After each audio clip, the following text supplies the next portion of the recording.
The night my sister's cop husband pulled me over, he smiled like he already owned my mother's house. Blue lights scraped frost off Clifton Boulevard, turning the bare maples into sirens. He leaned into my window, all cologne and confidence, and called me Mr. Keller, like we'd never eaten Thanksgiving at the same table. Before we continue, please subscribe to the channel and tell us where you're listening from. Sharing this story makes the wait easier to carry. License and registration, Mr. Keller, Mark said, his voice clipped professional. His flashlight slid across the passenger seat and down to the floor. A beat too early, I heard a plastic clink. Then he crouched, reaching under as though he already knew what was there. He came up with a mini vodka bottle, silver cap already flaking. He dangled it between two fingers like evidence. That wasn't in my car, I said, my throat tight. He smirked, leaned closer, and whispered so only I could hear. Nobody checks the tape. Then he stepped back into his own red and blue halo, writing me a citation he knew would stick. He called me Mr. Keller again when he handed it over, like the family tie had been cut. By the time I pulled into the driveway, the lake wind was pushing against the truck, reminding me of something my mother used to say, "You hold what you hold by grace, not force." She said it while rinsing her chipped mug at the kitchen sink, steam fogging the glass. That mug sat on the counter when I walked in, handle turned just the way she left it. The lilies from her funeral still carried a sweetness that clashed with the smell of dust. But it wasn't the flowers or the mug that stopped me cold. It was the envelope on the table, inside a cream-colored invoice from Superior Lake Plumbing. Total due $9,870. At the bottom, my name sprawled in a signature I hadn't written. Almost 10 grand. Enough to make probate court think I was bleeding the estate dry. Enough to paint me as an executor unfit to protect my mother's legacy. If a judge believed that bill, I could lose control of the house. The house Mom had begged us to keep through the winter. Lena sat at the table, stirring coffee in Mom's mug, her eyes locked on her phone. She didn't look up when I held the invoice out. "What sep's this?" I asked. "Plumbing," she said flatly. "Mark knows guys." Said the line in the basement was close to failure. We needed proof the place is maintained for the court. For 10 grand? I pressed. My pulse hadn't slowed since the stop. "You'll be reimbursed after the sale," she said. The word sale hung in the kitchen air like smoke. This house isn't set for sale. Mom said. Her phone buzzed. She picked it up, thumb hovering, eyes avoiding mine. "Don't start tonight, Evan, please." I looked at her and all I saw was conflict. The little sister who once begged me to teach her to ride a bike now locked behind her husband's badge. A knock at the door saved me from saying more. Ken, our neighbor, stood on the porch in his parka, cheeks red from the cold. "Sorry to bother," he said, "but at 9:47 my dash cam caught a toe easing into your drive. Strange for a Wednesday night." I swallowed. I wasn't sat home. Ken shifted, his breath steaming. "Could be nothing. Just thought you said want to know." My porch cam caught it too. I nodded. "Show me tomorrow." Back inside, Lena lingered by the den door. She scratched at a bright yellow sticker half hidden on the knob, one of those locksmith tags with license numbers. "Mark must have had someone fix a sticky lock," she said lightly, too lightly. My stomach turned. "While I was gone?" She didn't stat answer. Instead, she whispered the same phrase she said I'd use again and again in the weeks ahead. That night, I rinsed Mom's mug and turned it so the chipped side faced the wall the way she always did. I should have pulled the red folder from the drawer, logged everything, drawn lines like I would a circuit. But I didn't, not yet. I stood still, listening to the lake wind hammer the siding 3 times like someone knocking. And I knew Mark wasn't after a citation. He was after the house, my mother's house, and I would not let him take it. The morning after that traffic stop, I sat at the kitchen table with the red folder open in front of me. Mom's handwriting on the masking tape, "House, don't lose," felt like a command I'd failed already. Inside were the records she'd trusted me with: property appraisal at $412,000, last year's tax receipt, the final utility bills she'd paid, all in order, all neat, all clean. And then, sitting on top like a bruise, was that forged plumbing invoice for $9,870. It wasn't just a bill, it was a weapon. If probate court thought I'd signed off on unnecessary repairs, they could strip me of my executor status. Mark wasn't just coming for my license or my pride, he was coming for legal control of Mom's house. Lena hovered by the counter, scrolling on her phone like the light from the screen could shield her. "You're taking this too seriously," she muttered when she noticed me staring at the folder. "Too seriously?" My voice cracked, grief mixing with disbelief. "This folder is Mom Sip's legacy. This," I tapped the appraisal, "is the roof she raised us under. And this," I tapped the forged bill, "is Mark trying to sell it out from under me."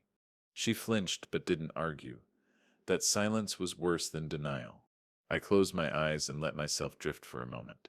I saw Mom again, wrapped in her cardigan, standing at the window with her mug. "Winter's no time to move houses," she'd say. "The lake wind tells you to stay put." I held on to that memory like a railing. By noon I was pacing. My electrician Sips's hands wanted to fix something, tighten screws until the world was stable again.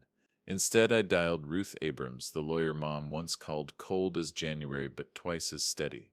She listened as I laid out the traffic stop, the vodka bottle, the invoice. I could almost hear her eyes narrowing over the line.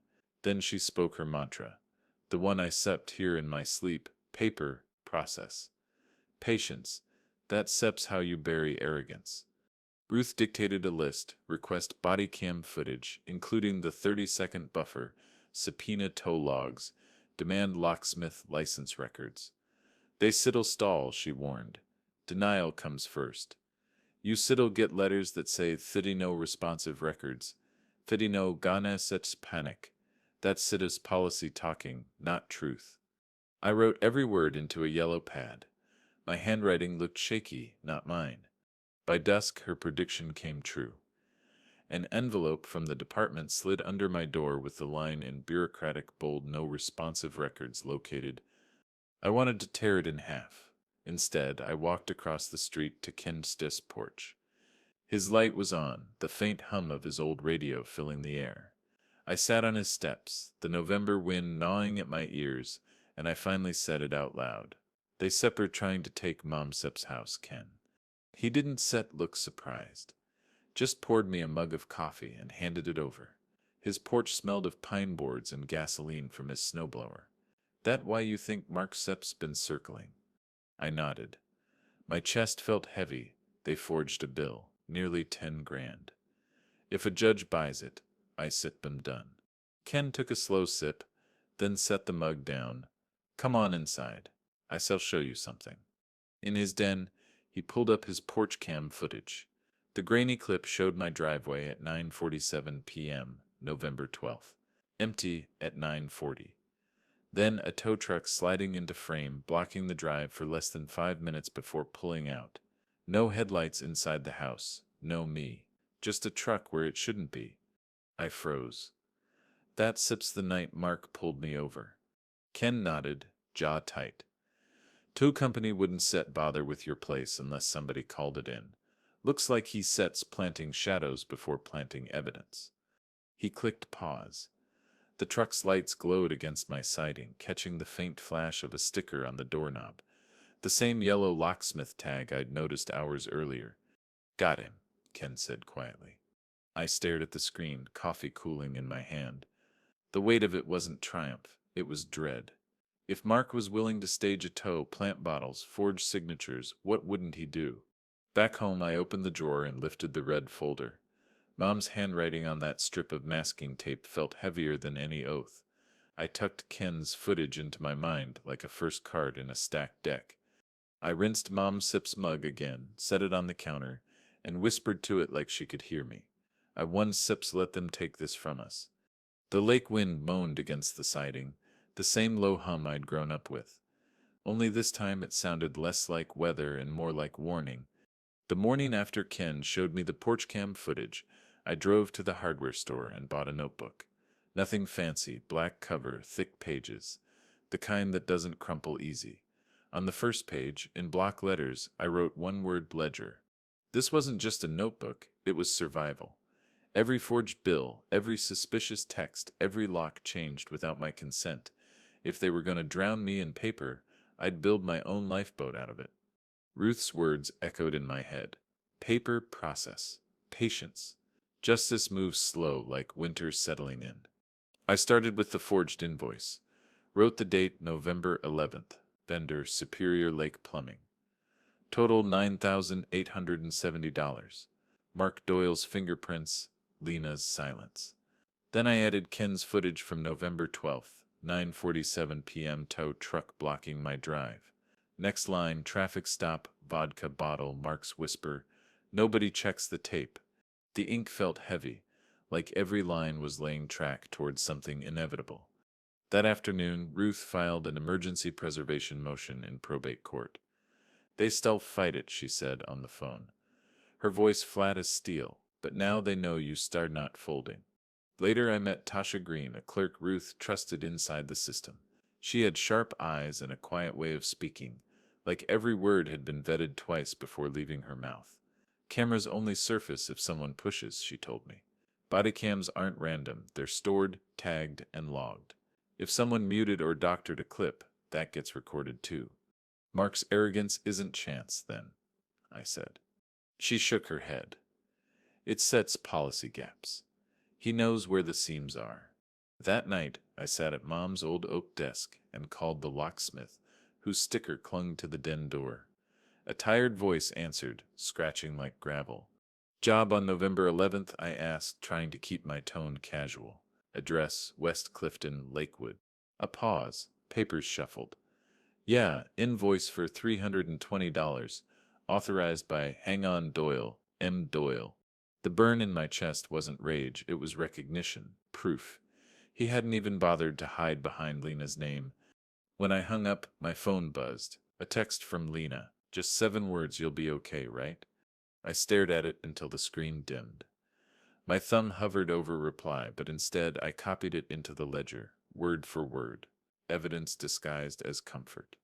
The next morning, I laced up my running shoes and hit the shoreway.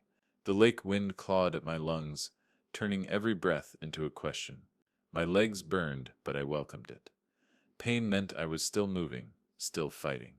Back at the house, I opened the ledger again. Drew a line down the margin, a habit I'd picked up wiring circuits, left side facts, right side meaning November 11th, locksmith invoice, $320, meaning unauthorized entry. November 12th, tow slip, $185, meaning staged removal. Lena's text, you'll be okay, meaning fear. I flipped back to the front and wrote across the top. Ledger of the Damned, because that's what it was. A record not just of what they'd done, but of how far they'd fallen. That evening, Ruth called again. We filed. Probate judge wants a response by Monday. Until then, do not confront him. Let the paper talk. I looked out at the frozen lawn, where Mom's birdbath sat cracked under a crust of ice.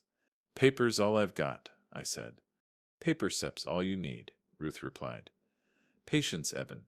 He sep's already overplayed. I hung up and turned the page of the ledger. Wrote the date November 14th. Entry, request filed. Bodycam with buffer. Denial received. Tasha says, push harder. When I capped the pen, the house groaned in the wind like it had something to say. I pressed my palm to the desk, the same spot Mom used to rest her crossword book, and whispered, I kept trying, Mom. I once set let him bury you with lies. The next morning I walked the perimeter of the house, checking locks, windows, the basement grate. Every squeak of siding, every rattle of the storm window, I wrote down in the ledger, not because they mattered legally, but because they mattered to me. This wasn't just a house anymore. It was a battlefield. Ken slid a thumb drive across his kitchen table like it was contraband. Dash cam, he said, and I pulled the front porch clip into the same folder. Timestamps are in the file names 2024-11-12_2140 and 2024-11-12_2147. You'll see the driveway empty at 9:40, then the tow easing in at 9:47 p.m. and ghosting out a few minutes later. I clicked play. The tow truck's lamps washed my siding pale, And there it was, a quick stutter of reflection at the den door, bright, square, canary yellow. The sticker, I whispered. Ken tapped the screen. That tag sips the kind local locksmiths use. They print the license and date right on it. You said the invoice was November 11th for $320. This is the night after. I copied the files to my laptop and to a second thumb drive, one for Ruth, one for a safe place that wasn't my pocket. When you wire houses for 3 decades, redundancy becomes a reflex. Breakers, backups, load paths. Paper has a load path too. At the tow yard on Berea Road, a clerk with a ball cap and a coffee ring on his paperwork looked up my address.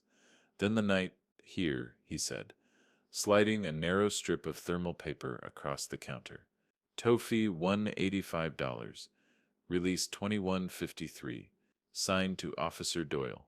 The ink was still so fresh it smudged when my thumb brushed the bottom. I swallowed the heat crawling up my neck. Can I get a stamped copy? I asked. He thumbed a date stamper. No V12 thunked into the corner, and initialed across the line like a notary with a lunch break to catch. I slid the receipt into a new plastic sleeve for the ledger. Fax on the left, meaning on the right. Tow slip, $185, meaning stagecraft. Ruth's office smelled like winter wool and printer toner. She read from my ledger while I laid out the tow slip, Ken's clips, and the forged bill. Good, she said, eyes thin as wire. We'll file a motion to preserve GPS dispatch, calls, unit logs, the locksmith's state license pull for November 11th, and crucially the bodycam buffer, that 30 seconds before the lights. She traced the air is where arrogance lives. I told her his whisper. Nobody checks the tape. Ruth Sip's mouth twitched like she bitten a lemon. Arrogance is a gift. It leaves fingerprints. We nip-toe keep taking them.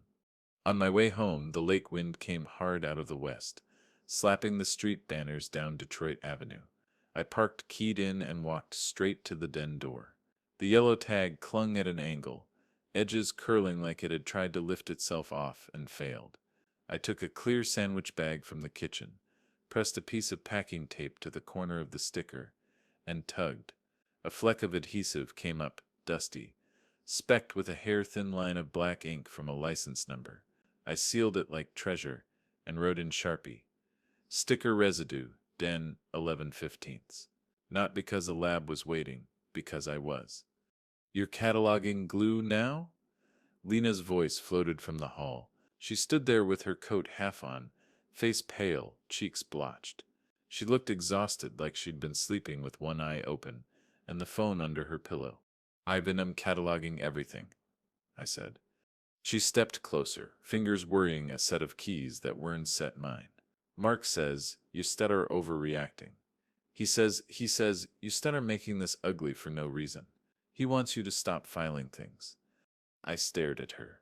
He wants me to stop documenting a forged bill, an unauthorized lock change, and a tow slip with his name on it. Her mouth fell open, shut, open again. He said the tow was routine. Something about the city, about code. A routine tow that arrived 11 minutes after your husband pulled me over. I held up the stamped paper with 2153 like a priest showing a wafer. You know what SEP's routine? Grief, the lake wind, taxes. Not this. Her phone pinged, her eyes cut to it like a muscle memory. Then she said the line she set's been leaning on like a rotten railing. You keep asking me that, I said, softer than I felt. I think you set you're asking yourself. She flinched. Then, as if to flee the conversation, she gestured toward the front door. Oh, someone left a card. She retrieved it from the jam, a crisp realtor's rectangle with a gold foil key logo. Quick close specialists. Call any time. In blue ink on the back, November 20th, 3:12 p.m. Whoever slid it there had a sense of theater. I took a photo of the card and logged it. Realtor card in Mom's door, 11/20th, 3:12 p.m., meaning pressure campaign. Ruth would call it a signal to spook the executor. To me it was a thumb on the bruise. That night Ruth called, motion to preserve is filed. We named GPS pings, CAD dispatch entries, and any body cam mute, unmute toggles. Mutes? I asked. "I know ping Tasha in," Ruth said. "She knows the unit maintenance logs. If you manually killed audio, the system notes it." Tasha and I met the next afternoon at the back table of a coffee shop near the courthouse, a place where whispers get drowned by milk frothers. She slid me a sticky note with a simple sentence: "Manual mutes equal sign logged." Then she said, out loud, "Policy requires articulable reason for any mute: privacy, victim sensitivity, bathroom, pattern mutes around discoveries are frowned on." "Punished?" I asked. "Documented," she said, choosing her word like a surgeon picks a scalpel. "Internal Affairs cares about documented patterns." I put the sticky note into the ledger. Left column, unit maintenance log, mutes. Right column, arrogance leaves patterns. Back at the house, I sat in the hall with Mom's mug and the red folder beside me, the way I used to sit with a toolbox between outlets, planning my run. The den door's tag gleamed like a crime scene post-it. I reached out and touched the wood, whispering, "Every scar tells a story, Mom." The grain felt warm from the late sun. From the threshold, Lena watched me kneel there like a parishioner. "Even," she said, voice small, "Mark told me that you might drink yourself out of executor, that the court would take it from you before you did something dumb. He said I should help him sell. He said it was for everyone's good." I looked up at my sister and saw a woman strung between fear and loyalty like a power line in an ice storm. "And what do you say?" She blinked hard. "I don't set no. I just—" She shook her head. "I know'm scared." "Me too," I admitted. The wind rattled the storm window like a warning drum. But fear isn't set a reason to lie or to steal. She didn't come farther in. She didn't leave. She stood there and let fear be named. The next morning, I drove to a little strip mall shop where they cut keys while you wait. "Rekey the house," I told the locksmith, sliding a list across the counter. "Front, den, basement, back."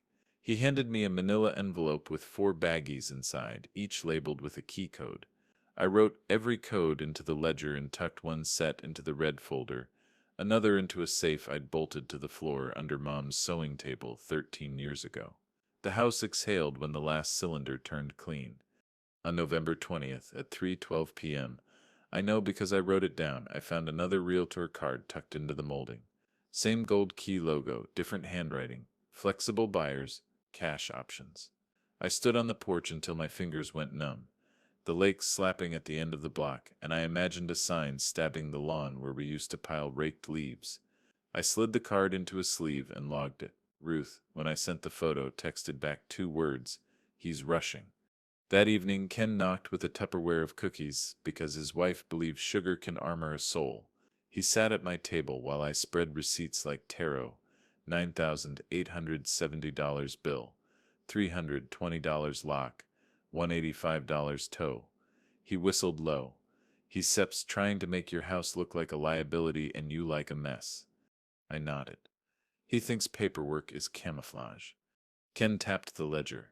"He doesn't know you built your life out of lines and labels." When he left, I placed Mom's mug on the windowsill where winter's thin sun catches the porcelain. The lake wind pushed at the glass, steady, insistent. I felt something shift inside me, not rage, but readiness. Ruth's voice in my head: paper, process, patience. Tasha's mutes are logged. Ken's, he doesn't know you. I powered up the laptop, slid Ken's thumb drive in, and queued the file I'd requested through formal channels and through Ruth's filings. Mark's bodycam. My cursor hovered over the first clip. If the policy was honest and the system obeyed itself, there'd be 30 seconds before the lights, 30 seconds where the door chimes sang and something small made a plastic clink. I hit play. The screen bloomed with the reflection of that same yellow sticker, a flicker caught by a lens that doesn't care about rank. And in the hum of the heater and the moan of the lake, I felt the truth gathering itself like a storm. The thumb drive Ken handed me was small, plastic, nothing that should have carried weight. But when I slid it into my laptop and clicked play, it felt heavier than the red folder itself. The video opened in silence. Then came alive the faint ding of a door chime, my own truck in the frame, headlights still dark. The buffer, 30 seconds before the official record begins. That sliver of time Mark thought no one would ever see. There it was, the sound I'd heard on Clifton Boulevard, replayed crisp through the tinny speaker. A plastic clink. A bottle hitting plastic trim before his flashlight ever shone. I froze the frame. On screen, his gloved hand dipped, quick, almost rehearsed, before he stepped back into the beam of his own lights. Arrogance had caught itself. I leaned back, heart hammering, letting the truth sink into me. He hadn't just pulled me over, he'd staged it, and the camera, the device he trusted to shield him, was now a witness against him. Bruce's words echoed, chain of custody. If this clip got buried under claims of corruption or malfunction, we'd lose everything. I copied the file onto 2 more thumb drives, slid one into the red folder, and taped another under the drawer of Mom's sewing table safe. But there was more. Another clip loaded, dated November 11th, the night of the locksmith invoice. Mark off duty, walking toward my gate. He wore his vest, even though he wasn't dispatched. The bodycam's wide lens caught the reflection of the yellow sticker glowing like a beacon on the den door. He paused, hand on the knob, badge glinting in porch light. My badge-wielding brother-in-law caught burglarizing his own family's house. I slammed the laptop shut. My chest ached with something between grief and fury. Mom had trusted him as a son-in-law, Lena as a husband. He'd used both roles like weapons. The next morning, I spread everything across the kitchen table. Forged invoice, locksmith, slip, tow receipt. Ken's footage, now these body cam clips. It looked less like a family home and more like a crime board. I texted Lena. Come by. We need to talk before December 19th. No reply. By nightfall, the house groaned under winter's weight. I lit the old space heater in the den, sat with the red folder on my lap, and watched snow drift sideways through the storm window. I copied the files again, labeling each vodka plant. 11/12, toe slip, 11/12, locksmith sticker, 11 elephants. My pen shook as I wrote, not from fear but from the enormity of it, a cop planting, forging, trespassing with my sister complicit in silence. When I finally exhaled, the heater sipst's hum filled the room. I placed Mom Sipst's mug on the sill where she Sipst loved the morning sun, even in January. I Sipst got the proof, Mom, I whispered. But justice feels heavier than I thought. The wind clawed against the siding like it wanted to come in. Later Ruth called. I could hear traffic behind her, horns and brakes. The soundtrack of Cleveland. I reviewed the clip. It sips gold, Evan, but gold needs a vault. You can Sipt, just wave it around. I zep not reckless, I said. Good, because if the chain of custody breaks, it sets worthless. I file a motion to seal and subpoena copies through IA. You keep yours buried. Safe, this isn't set a sprint. It sets attrition. I wanted to tell her it felt like war, but I knew she'd just remind me. Paper, process, patience. The next day, Ken knocked again. He stood in the cold with a thermos of coffee. Look, he said, you sit, not alone. If you want, I said testify. I said tell the judge what I saw on my dash cam. I don't just care if he wears a badge. I nodded, throat tight. Thank you, Ken. That night, snow fell thick, muting the street. I laid the thumb drives into the red folder, stacked receipts on top, and slid the folder back into the drawer. My hand lingered on the tape. Mom had written, House, don't lose. I promised her again. I wouldn't set. And as I turned out the light, I felt it. The house wasn't just walls anymore. It was evidence. A living, breathing witness to everything Mark had tried to erase. Justice was close, but heavy. Thanksgiving used to be Mom's favorite holiday. She said Christmas carried pressure. Easter felt too formal. But Thanksgiving, that was just food and gratitude. The two things were never short of, she'd laugh. Her apron powdered with flour. This year, her chair sat empty, her apron folded in the drawer. And at the head of the table sat Mark Doyle, badge on his belt, smile wide, carving knife, gleaming like it had already tasted blood. Family sep's about responsibility, he said, his voice pitched to fill the room, about stepping up when others can seps. The knife struck the cutting board with a thud, each slice of turkey like a gavel. I gripped the ledger under the table, its spine pressing into my palm like a lifeline. Across from me, Lena's fork trembled against porcelain. She kept her eyes low, nodding at Mark's sermon, but her hand shook when she reached for the gravy boat. Mark raised his glass. "To family," he said, "and to keeping our affairs in order." Ken had come, invited out of neighborly pity for my empty chair. He lifted his glass politely but didn't drink.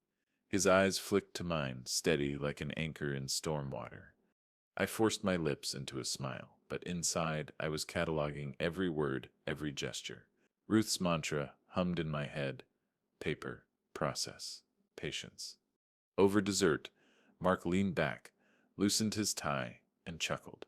"You know what really bothers me? Men who can set manage paperwork, can set keep bills straight, can set handle responsibility. That sets how houses get lost. That sets how families fall apart." His eyes landed on me like a spotlight. I took a slow sip of coffee, the bitterness sharp against my tongue. Good thing I kept every receipt then. For a moment the table froze. Forks stilled. Even the kids in the living room hushed, like they sensed the tension. Lena cleared her throat. "Mark," she began, but he cut her off with a laugh, as though I'd made a joke. Later, when the others drifted to the living room, I found Lena alone in Mom's den. The fire was low, shadows climbing the walls. I spread receipts across the coffee table like cards in a game I was determined to win. The forged plumbing bill, the locksmith invoice, the toe slip, Ken's porch cam still frame. The body cam clip paused on Mark's gloved hand. Her face collapsed as her eyes moved across each page. "He told me," she whispered, "he told me you sept drink yourself out of executor, that the court would take it from you. That it sept be cleaner if we just sold." Her words cut deeper than any forged bill. My own sister, believing I was weak enough to destroy Mom's trust. I leaned forward, voice low, confessional. "Lena, he planted evidence. He forged my signature. He broke into this house. That sips not responsibility. That sips theft dressed in uniform." Tears welled in her eyes. She shook her head like she wanted to undo the last month, but the weight of silence had already marked her. She didn't say she believed me, but she didn't deny it either. On December 2nd, Ruth called with news. Her voice was brisk, triumphant. "We got the judge to freeze the estate assets until hearing. Mark can set touch the house. Can set list it, can set sell it, can set move a dime without oversight." Relief cracked through me, but only for a second. Because not an hour later, Lena forwarded me a text from Mark. Said'd tell him he said as done. Just 3 words, sharp as the knife he'd used to carve the turkey. That night, I packed Mom Sip's china into boxes, wrapping each fragile plate in newspaper. My hands shook as I whispered into the silence. "Hold on, just hold on." Outside, the lake wind howled against the eaves, not mournful now, but furious. Like it too knew a thief was sitting at our table, blessing himself with prayers he didn't deserve. December 19th arrived with a sky the color of old steel. Lake wind bullied the flags outside the Cuyahoga County Courthouse, and the revolving door exhaled heat that smelled like paper and winter coats. I wore the same charcoal suit I'd worn to Mom's memorial. It felt right, like armor that knew my shape. Ruth met me in the lobby, her hair tucked into a neat twist, her briefcase squared against her hip. "We don't set win with volume," she murmured as we rode the elevator. "We win with sequence." She tapped the spine of my red folder. Paper, process, patience. The courtroom hummed fluorescent, all varnish and echoes. A tired Christmas wreath drooped above the back doors. Judge Halverson sat like a granite bust come to life, reading the docket with a pencil he never once used. The clerk called our case, estate of Keller, motion to maintain executor, motion to dismiss citation, motion to preserve digital evidence. Mark sat 2 rows ahead with a department attorney I didn't recognize. Slick hair, slicker suit. He didn't turn to look at me. Lena sat on our side, hands folded, knuckles pale. Ken took a seat behind us, his cap respectfully removed, jaw set. Tasha slipped in last. Plain blazer, no jewelry, the kind of person who looks like she doesn't exist until she speaks. When the judge asked for appearances, Ruth stood and introduced us. The department attorney, Mr. Bayless, announced himself with a flourish, voice bright with confidence. Mark's eyes stayed forward, fixed on the flag, like it might salute him back. Counsel, the judge said to Ruth. Youssef requested an evidentiary proffer. Proceed briefly. Briefly, Ruth promised, and rolled our small cart forward. On top, a monitor, a modest speaker, and the neat stacks of our life. $9,870 plumbing invoice, $320 locksmith bill, $185 toe slip, Ken's dash/porch cam clips, and our crown piece body cam footage with buffer. Ruth didn't warm up. She started where arrogance began. Exhibit A, she said, clicking play. The monitor filled with the jitter of a bodycam lens. No siren yet, no lights.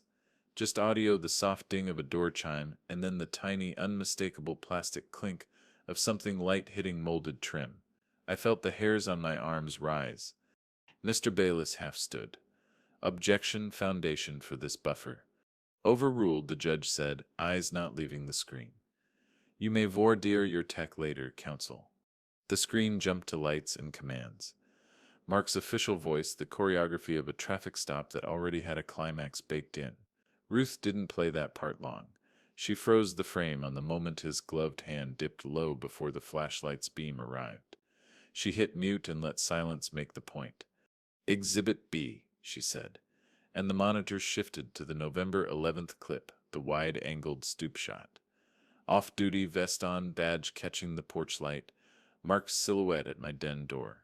The camera caught the yellow glint of the locksmith sticker like a stain only a lens could see. The judge leaned closer. His pencil actually touched paper.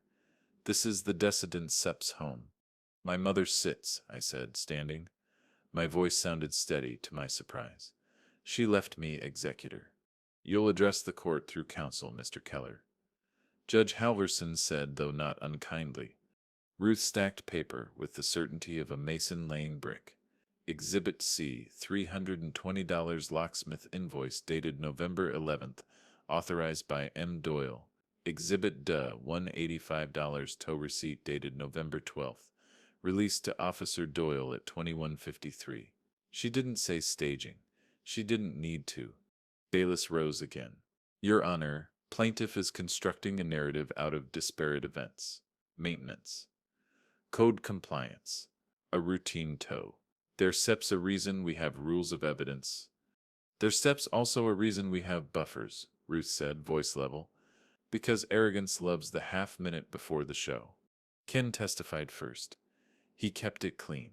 My porch cam shows a tow truck sliding in front of Mr. Keller Sips's drive at 9:47 p.m. on November 12th.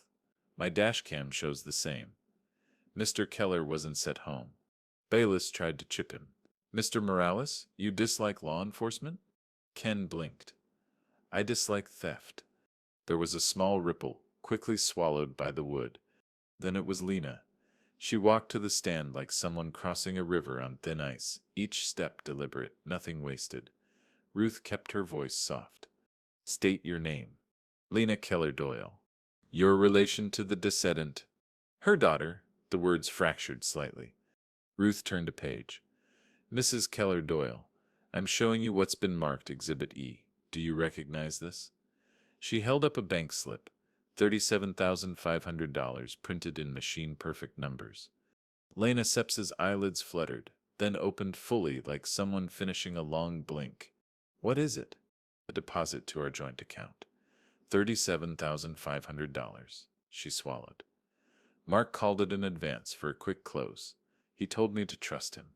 Her voice thinned, but she didn't stop. I can set anymore. Bayless sprang to his feet.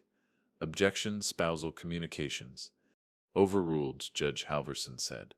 She is not testifying to confidential communications offered for the truth of any matter. She's testifying to her understanding and to financial events material to this estate. You may cross. Bayless tried. Mrs. Keller Doyle, you are emotional today. Yes, she said. I buried my mother, and then I watched my husband try to bury her house. It wasn't loud. It didn't need to be. Ruth called Tasha next.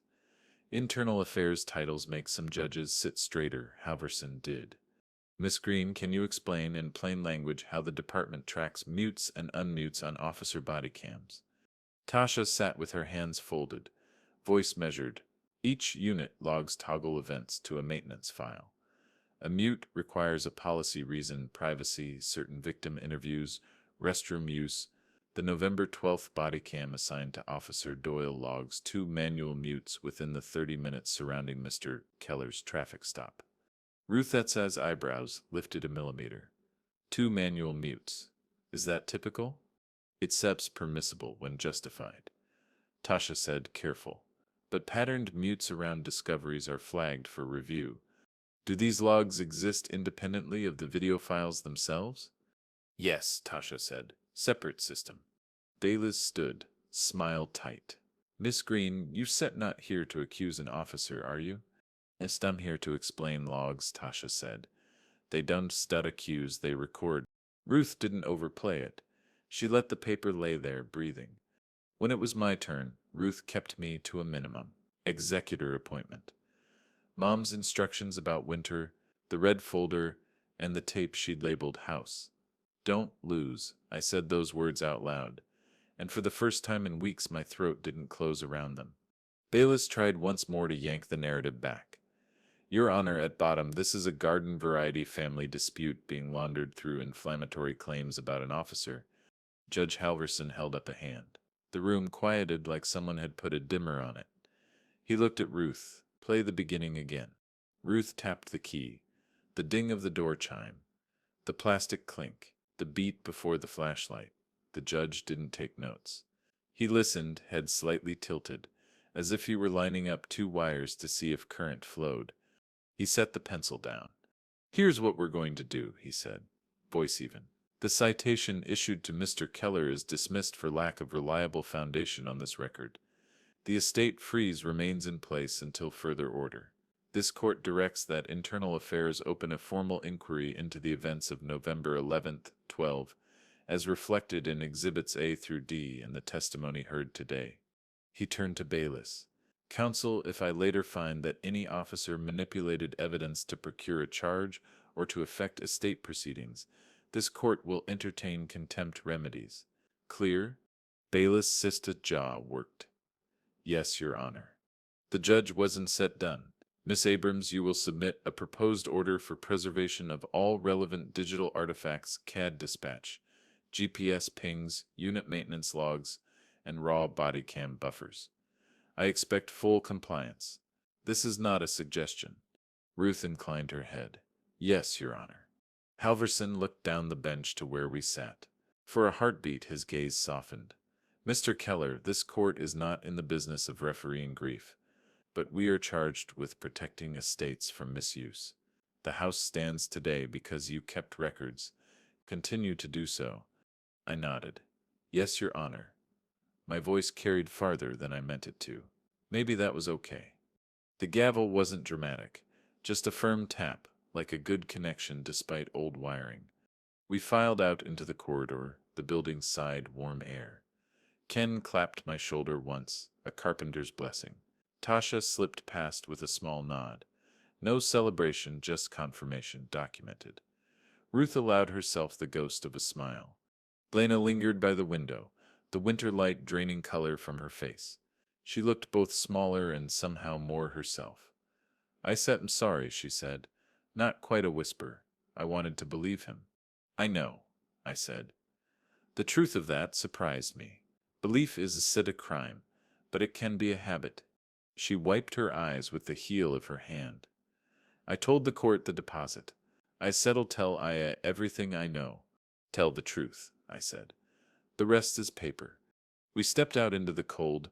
The lake wind shoved the courthouse doors wide, and for a second it felt like the city inhaled with me, like Mom was somewhere in that gust, breath warm in winter, telling me grace beats force in the long run. Across the street, the wreath on the courthouse window trembled, then settled. The river moved under a skin of ice, stubborn and sure. Mark came down the steps flanked by Baylis. He didn't look at me. His jaw pulsed, a muscle learning a new word consequence. I tucked the red folder under my arm and tightened my grip until the plastic bit my palm. Justice hadn't finished. It had started, and it had started in the one place he'd thought made him untouchable: the tape. We walked to the parking lot in a cluster. Ruth already dictating the preservation order into her phone. Ken talking about salt on the steps. Lena quiet but upright. I unlocked my truck and set Mom's mug in the cup holder the way she used to when we drove to the flea market on Saturdays. The ceramic clicked softly against plastic. Not a bottle, a promise.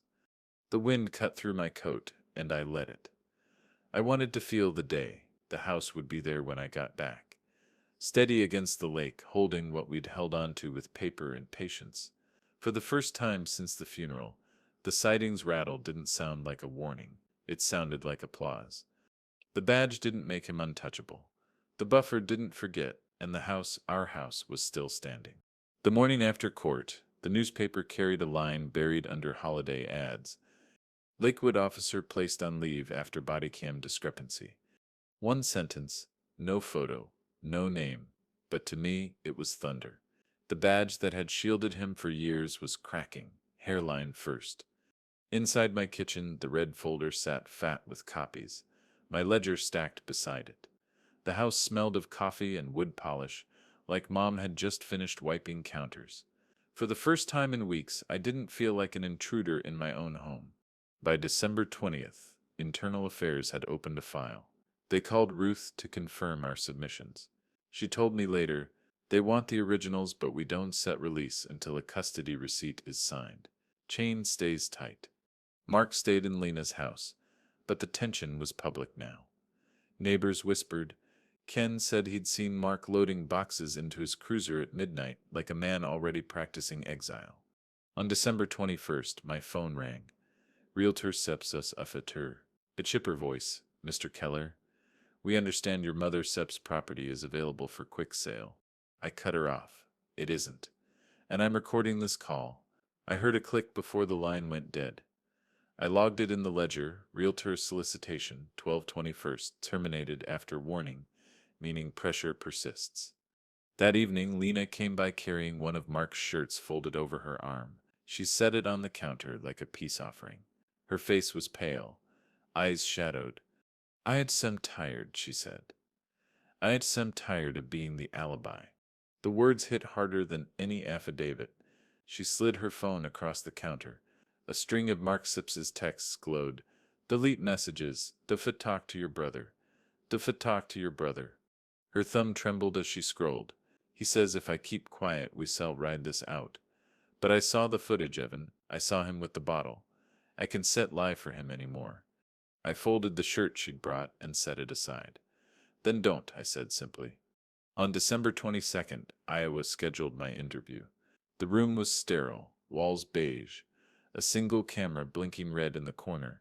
Ruth sat beside me, notes lined like steel rails. The investigator asked straight questions. "When did you first suspect evidence was planted? What documentation do you have? Who else was present?" I answered with facts, not anger. Vodka bottle, Nov 12. Locksmith invoice, Nov 11, $320, in Doyle, tow slip. Nov 12, $185. Officer Doyle signature. Body cam buffer. Door chime plastic clink before flashlight. I slid the thumb drive across the table in a sealed envelope Ruth had prepared. Custody receipt signed in triplicate. The investigator nodded once. "This will be reviewed with the logs." His voice was neutral, but his pen tapped twice, like he already knew what the logs would say. Back home, I rekeyed the locks again, writing each new code into the ledger.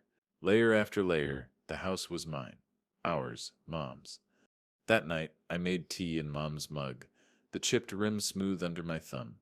Snow hissed against the windows, muffling the world. For the first time, I let myself breathe without waiting for the sound of boots on the porch. Ken stopped by with cookies. His wife insisted on delivering, though his eyes said he'd come to check on me. We sat in silence, dunking oatmeal cookies into tea, the lake wind howling outside. Sometimes silence is better than speeches. When he left, I set the mug on the sill, steam rising into cold glass. I whispered, "Safe now, Mom." The badge hadn't shattered yet, but the crack was wide enough for light to seep through. Internal affairs doesn't move fast.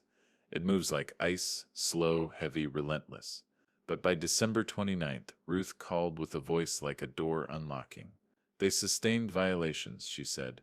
Mute toggles without policy basis. Buffer anomalies consistent with pre-stop manipulation. Combined with your receipts, Evan, it's enough. I stood in the kitchen with the red folder open and the ledger beside it, and for the first time since the funeral, I didn't feel like I was bracing for impact. I felt the house breathe. By January 2nd, the union had done its calculus. They'll give him a choice, Ruth said.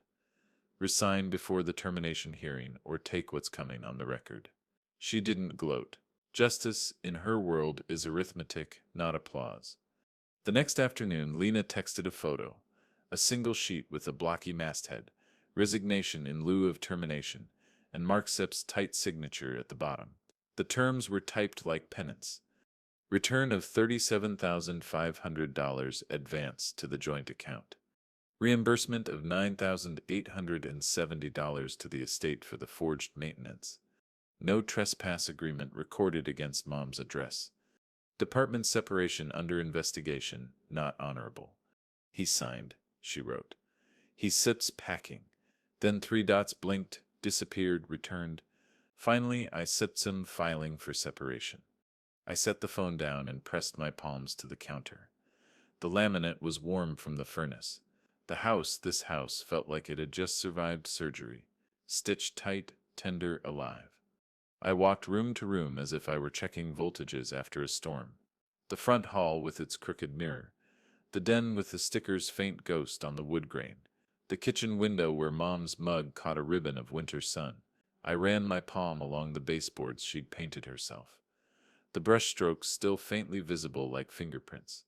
These weren't just walls, they were statements. You tried. We remained. Ken knocked around dusk, snow dusting his shoulders. He didn't bother with small talk. He gone? Boxes, I said. He sips making trips. Ken nodded like a carpenter measuring a board. Shame clings, he said, even when a man thinks he shook it. We carried a battered dresser from the den to the curb.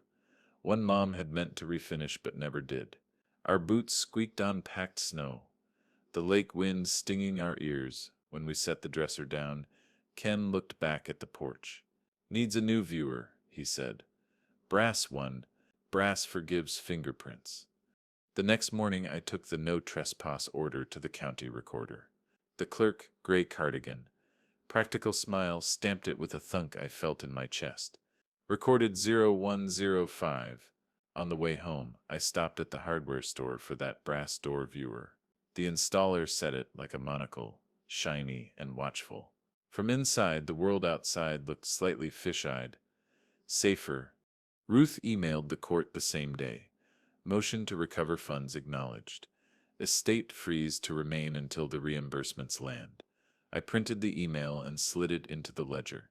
Left column, funds owed $37,500 plus $9,870. Right column, legacy repaired, not profited. Lena came by with a plastic bin and a face scrubbed raw by long nights. She stood in the doorway of Mom's den and pressed her lips together to keep them from shaking. I don't know how to apologize for all of it, she said. You don't instead have to litigate your heart, I told her. Just tell the truth and keep telling it. She nodded. I told IA everything. The texts, the realtor cards. How he said you drink yourself out of executor. Her eyes welled. I knew it wasn't true, I knew. We get trained to believe whoever speaks louder, I said. But paper whispers louder in the end. We packed quietly. His shirts, his shaving kit, a coin jar that clinked like cheap absolution. When the bin was full, she lifted it and winced. I took it from her. The weight isn't yours alone, I said. On January 4th, the transfers hit. Bank notification buzzed my phone while I was tightening a loose outlet in the back hall. Incoming $37,500. A minute later, Ruth forwarded the confirmation for $9,870 credited to the estate account. Numbers aren't emotions, but that morning they felt like relief with decimals. Ruth called. "We Selt moved to lift the freeze in part," she said. "Keep maintenance oversight for 60 days. But you restored as full executor. The court likes clean endings." "This doesn't feel clean," I said, looking at the yellowed square where the locksmith sticker had been. "Clean is for kitchens," she said. "Courts prefer complete. You did that."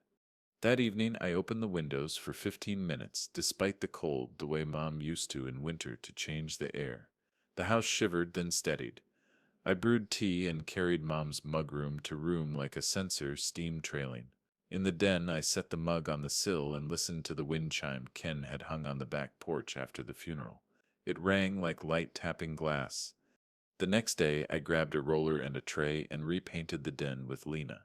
We chose October Mist, a soft gray-green Mom had once torn from a magazine and tucked into a drawer with coupons. "Take the place down to quiet," she'd written on the scrap. As the new coat covered the scars, the room brightened by degrees. We left one small patch unpainted near the door, a thumbprint of history I wasn't ready to bury. We worked without talking much. Paint has its own language. Long strokes mean patience. Short ones, nerves. When we finished, we pulled the tape and stood back. The den looked like itself again, not a crime scene. "Looks honest," Lena said, wiping a smudge from her cheek. "I forgot rooms could feel that way." "Honest is the only finish that holds," I said. Ken came by with a bag that clinked, brass screws, a new plate for the back lock, and a door viewer that gleamed like new coin. He installed it, then stepped back and nodded, satisfied. "There," he said. "Brass forgives fingerprints, but it remembers the smudges long enough to teach you." We put the furniture back, shifting the couch 2 inches to the left, the way Mom liked it when the sun swung low in winter. I rehung her framed map of Lake Erie, the one with little penciled X's where we took picnics in '97. I smoothed the paper and felt 20 different summers at once. In the ledger, I wrote the last line for the day, house intact. Funds returned, no trespass recorded. Then I added a line I hadn't planned. Family mending, the word wasn't a guarantee. It was a project plan. That night, the house made its usual winter music, ducks pinging, siding ticking, the far-off gull cry that sounds like laughter if you listen wrong. I slept through, no phantom knocks, no headlights in my mind.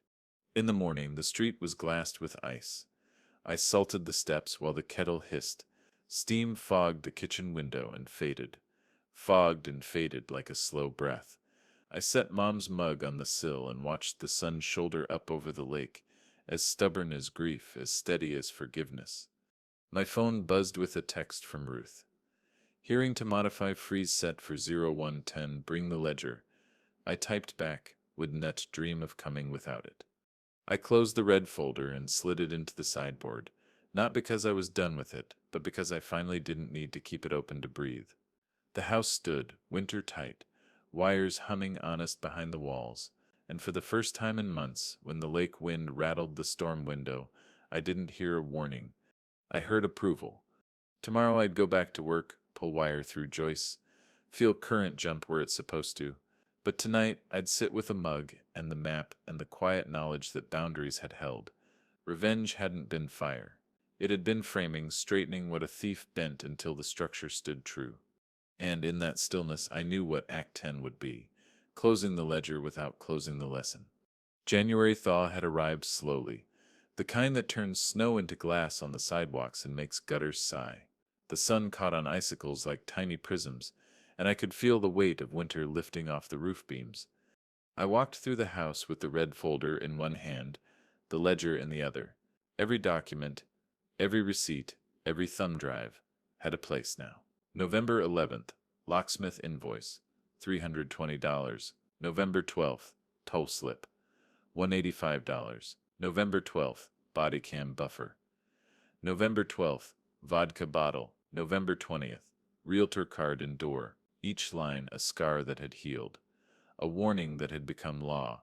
I returned the brass door viewer to the sideboard, touching it once, reverently. Brass forgives fingerprints, but it keeps lessons in memory long enough for the next generation. I washed Mom's mug, the chipped rim catching sunlight like the edge of a blade dulled with age. Steam rose from the cup, swirling toward the ceiling like a sigh of relief. I set it on the sill where the morning sun always found it. The house smelled of clean wood, pine polish, and that faint trace of lilies that lingered in corners. I opened the ledger to the first page, then flipped to the last. I wrote the final line carefully. The night he planted that bottle, he thought nobody checks the tape. Turns out I did. And that's why the house still stands.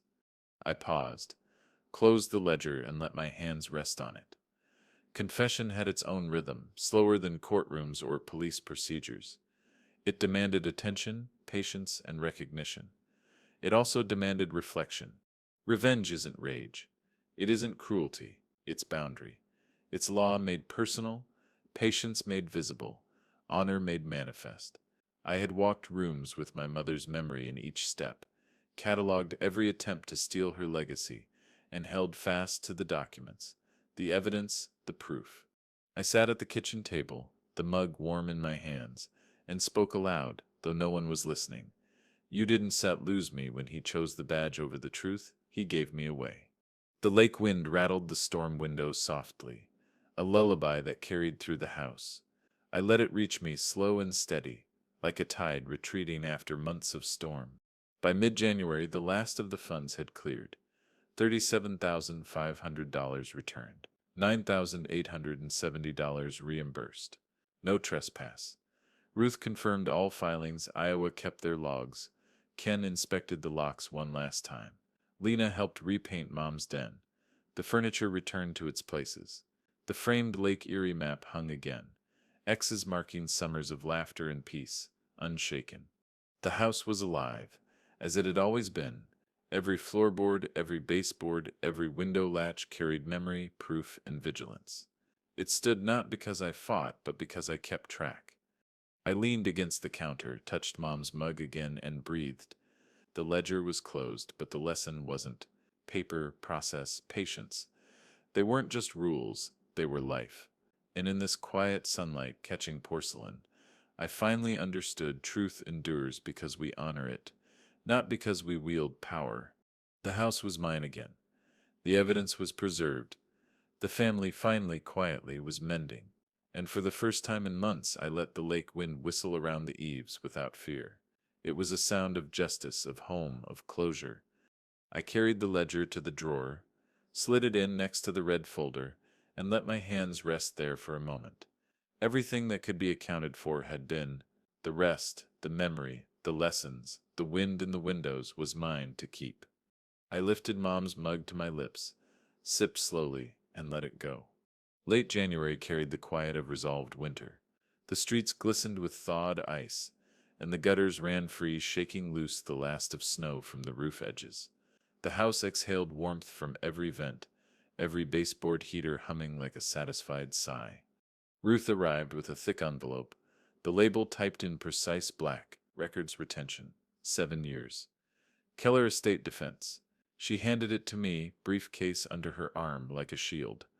I set it next to the red folder on the sideboard. The spine of the folder now carried weight beyond paper, memory, patience, and vigilance. Ken appeared shortly after, carrying a small brass door viewer. Installed, he said, twisting it into the front door. He stepped back and smiled faintly. Brass forgives fingerprints, but it remembers enough to teach the next person. I ran a thumb over the cool brass, thinking of every smudge, every attempt Mark made to undermine the house. The metal didn't scold. It only bore witness. And for the first time in months, that felt like enough. Lena and I moved slowly through the den, repainting the corners touched by December's cold drafts. The October mist colors stretched smoothly across the walls, carrying sunlight softly.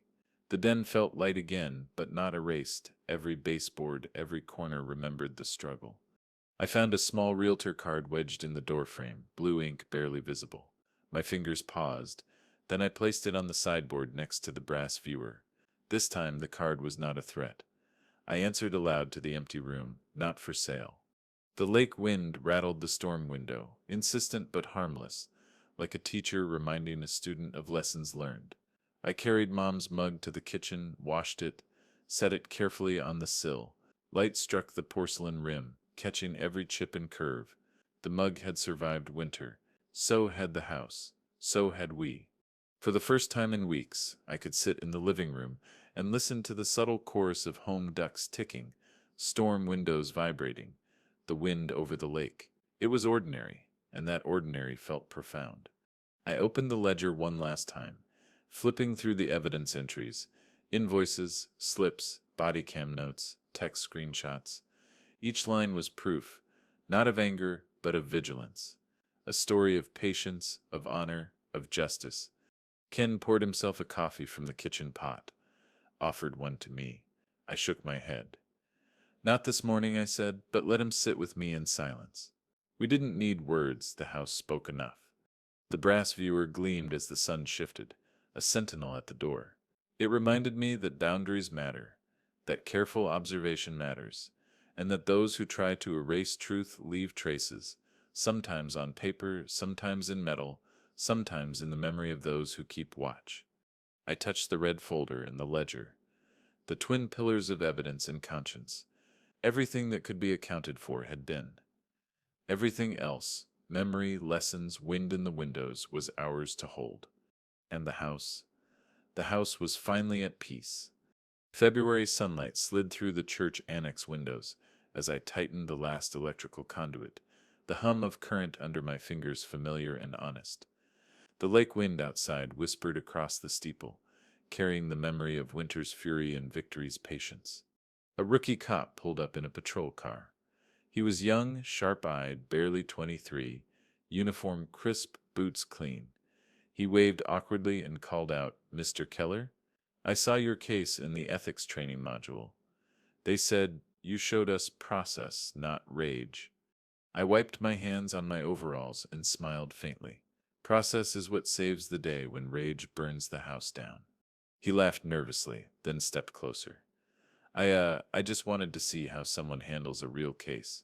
You know, someone who actually kept everything straight, followed the chain, preserved evidence. The judge loved it. The department wants us to study it. I nodded, leaning against the wall, surveying the church annex. The device that almost buried me now teaches others. And that SEP's how it should be. He tapped the body cam hanging from his belt. So that buffer, the invoices, the locks, all of it? All of it, I said. Every line matters, every detail counts. You miss one, and the story changes. The rookie SEP's eyes widened.